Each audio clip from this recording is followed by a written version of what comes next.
কাঁচা সুপারির মতো মনটা যে তোর সাদা, এলাচটা যে পানের মধ্যে বুকে মারে খোঁচা, ওরে তামাকের নিশার মতো প্রেমের নিশায় জড়াইলি, ও তুই কি চুন খাওয়াইলি রে পানওয়ালি। কে তুমি? কি চাও এখানে? তুমি দুঃখ দিলে কষ্ট দিলে মন তো দিলে না, ভালোবাসার নামে তুমি করলে চলো না। কত আশা ছিল তোমায় নিয়ে সাজাবো বাসর, ভেঙে দিলে তুমি আমার সুখেরই স্বপন। হ্যাঁ বোন, এই কাদা কুকুর বেটা আমার কোথা থেকে এলে? মনে হচ্ছে মাথা খারাপ তো মনে হচ্ছে। আর তোকে চিনে নিশ্চয়। চিনি মানে? তুমি আমার মনের মাঝি, আমার পরাণ পাখি, আমার বাড়ি চলো দিব ভালোবাসা। তুমি কি এখানে ইয়ার্কি মারতে এসেছো নাকি? তোমার আমার ভালোবাসা স্বপ্ন রঙিন এক আশা, এ যে অন্তরে ভালোবাসা। এই খেলা চোদা, খেলা মারাছিস নাকি তুই এখানে এসে? এই ছোট, তুই ওকে গাল দিচ্ছিস কেন? নিশ্চয়ই ও তোকে ভালোবাসে। ওকে তো আমি চিনি না, তোকে কি করে ভালোবাসবো আমি? ও কথা বলো না গো ঝুমা তুমি, ও ঝুমা আমি হইলাম দোষী। সেদিন যদি তোমার স্বামীকে আমি বলতাম তোমার গোপন কথা, তাহলে আমার ছোট ভাবির কপাল পুড়তো না গো ঝুমা, কপাল পুড়তো না। ও আমার ভাই, তুমি কে ভাই?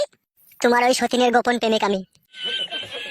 তাই নাকি ভাই? আমার সতীনের সাথে তোমার ভালোবাসা ছিল ভাই? শুধু ভালোবাসা কি বলছো ছোট ভাবি, তোমার সতীনের বিরহে আমি এক জায়গায় বসে 3 বোতল বাংলা মদ খেয়েছি। আরে এই কাদা কুকুর বেটা শুয়োরের বাচ্চা, তুই এসব কি উল্টো পাল্টা কথা বলছিস? মনে পড়ে অনেকে কথা, মনে শুধু পড়ে না এখন। ছোট ভাবির ওই স্বামীর সাথে বাঁশতলাতে টিপা টিপি করছিলি দুজনে, সেই সময়তে আমি এসে দেখে ফেলেছিলাম। তাই নাকি ভাই? তুমি দেখেও ফেলেছিলে? শুধুই দেখিনি ভাবি, তোমার সতীন আমাকে কথাও দিয়েছিল। কি কথা দিয়েছিল ভাই তোমাকে? ছোট ভাবি, তোমার স্বামীর নামটা কি গো? ফুটো। ফুটু যদি আমায় ছেড়ে চলে যাই, তখন আমি তোমায় বিয়ে করিব। এই কথা কে বলেছিল? ওই মেয়েটা। হালা ছুরি, পুরুষ মানুষের মূল নিয়ে ছিনিমিনি খেলতে তোর কি একটু বিবেকে আটকায় না? বিবেক থাকলে তো আটকাবে। আহারে, তোর ওই বয়স্ক স্বামী দিলীপ যেদিনকে বুদানের কাছে বিচার চাইতে যায়, সেদিনকে বুদানের সামনে সে কি কান্নাটাই না কাঁদছিল শুধু তোর জন্য। আর সেই সহজ সরল মানুষটাকে তুই ধোকা দিয়ে দিলি, সে বেচারি তোর বিরহে কেঁদে কেঁদে মনে হয় আজও মরছে। আবার এই ছেলেটাকেও শুনছি তুই নাকি ভালোবেসে ধোকা দিয়েছিস। আবার আমার স্বামীকে নিয়েও তুই পুতুল খেলা করলি, এই 3-3টে পুরুষ মানুষের মন ভেঙে তুই টুকরো টুকরো করলি। কেন এইসব করছিস তুই? কি উদ্দেশ্য তোর জীবনের বল? ছোট ভাবি, দুঃখের কথা আর কি বলবো, মেয়েরা হচ্ছে সুখের পয়রা, যেখানে সুখ পাবে না সেখানে ফুরুত করে উড়ে চলে যাবে লাউড়া।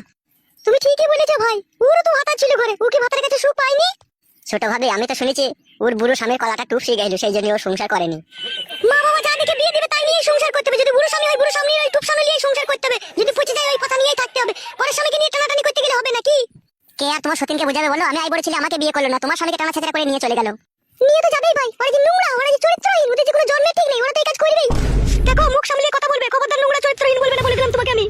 কেন বলবো না বল? তুই বল, তুই নিজের স্বামীর মূল্য ছিনিমিনি খেললি, তো আমার স্বামীর মূল্য ছিনিমিনি খেললি। আবার এই ছেলেটা ভালো ছেলে, সাদা ছেলে, তুই আর মূল্য ছিনিমিনি খেললি। তুই আর কত পুরুষ মানুষের মূল্য ছিনিমিনি খেলবি বল?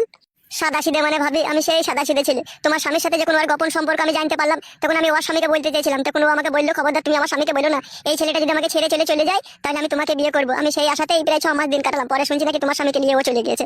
তখন তো আর আমার সেই হাই পস্তানি, সেই পস্তানির আর কোনো শেষ নাই আমার জীবনে। তুমি তো ভাই একটা খেপাচোদা। এইরকম নোংরা চরিত্রহীন মেয়ের জন্য কখনো পস্তাতে নেই, আর এরকম মেয়েকে কখনো মন থেকে ভালোবাসতে নেই। এরা ভালোবাসার মূল্য কি বুঝে? এরা মানুষের মূল্য নিয়ে শুধু ছিনিমিনি খেলতে জানে। দেখো, আমি অনেকক্ষণ থেকে তোমার আমি কথা শুনছি, ঠিক আছে? খবরদার তুমি আর একটা আজে বাজে কথা বলবে না বলে দিলাম তোমাকে আমি। কেন বলবো না? কেন বলবো না বল না সত্যি না? তুই কি ভেবেছিস কিলো নিজেকে? তুই পুরুষ মানুষকে নিয়ে তুই যা মন তাই করবি নাকি? হ্যাঁ, তোর আমি সেলাই কেটে দেবো না। ও কোথা থেকে এসে কি বললো না বললো তুমি ওর কথা শুনে লাজতে লাগলে? তাহলে তুই কি বলতে চাইছিস? ও আমার বাড়িতে সাজিয়ে কথাগুলো বলতে এসেছে নাকি? নিশ্চয়ই তোর সাথে এরকম করেছিস, নাহলে ওর কি সাহস আছে ও এরকম কথা বলবে এসে? তোমার স্বামীও শুধু সাক্ষী আছে ভাবে, তোমার স্বামীকে জিজ্ঞেস করে দেখবা না হলে। তাই নাকি ভাই? ও শুইরে বাচ্চাও জানতো ওকে ছেড়ে দিলে তোমাকে বিয়ে করবে? হ্যাঁ ভাবে, তোমার স্বামী আবসা শুনেছিল কথাটা। তারপরে আমার স্বামী ছুরি পেছু ছাড়েনি, তারপরে ওকে ভালোবেসেছে বলো? হ্যাঁ ভাবে, আমি এখন আসছি। হ্যাঁ ভাবে, পরে আবার কথা হবে। হ্যাঁ ভাবে। ও ভাই শোনো শোনো, একটা কথা শোনো। হ্যাঁ ভাবি, বলো কি বলবে? বলছি তোমার বাড়ি কোন পাড়ায়, আর তুমি থাকো কোন জায়গায় সেটা একটু বলে যাও। আমার বাড়ি হচ্ছে মাঠপাড়ায়, ওই যে বালছেড়া ক্লাবটা আছে না, ওই বালছেড়া বিশ্লেষণ ক্লাবের পেছনেই আমার বাড়ি। বেশ ঠিক আছে, যাও তুমি। তোরা পারবি লো, তোরা জীবনে অনেক